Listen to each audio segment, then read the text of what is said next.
करेल या विलाला तुम्ही नक्की भेट द्या. आम्हीसुद्धा खूप मज्जा मस्ती इथे केली आणि हे पाहू शकतात मॉर्निंगचं व्ह्यू. एकदम सुंदर शांत असं वातावरण आहे. तिथे ब्रेकफास्टचा टेबल लावला होता आणि हा आमचा व्ह्यू.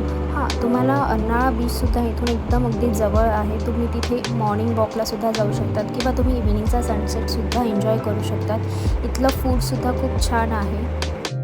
आमच्या पॅकेजमध्ये लंच, डिनर आणि सकाळचा ब्रेकफास्ट इन्क्लूड होता. यांचं फूड आणि क्वालिटी एकदम खूप भन्नाट आहे. तुम्हाला नक्की आवडेल. तर मी तुम्हाला नक्की रिकमेंड करेन की तुम्ही या विलाला येऊन नक्की भेट द्या. जर तुम्हाला एका दिवसासाठी रिलॅक्स व्हायचं असेल तर तुम्ही नक्की कपल या विलाला येऊन भेट देऊ शकतात. हे एकदम बेस्ट ऑप्शन आहे. जर तुम्हाला माझा व्हिडिओ आवडला असेल तर माझ्या चॅनलला शेअर, सबस्क्राईब आणि लाईक करायला विसरू नका आणि नक्की या विलाला भेट द्या. भेटूयात नवीन ब्लॉगमध्ये. Thanks for watching.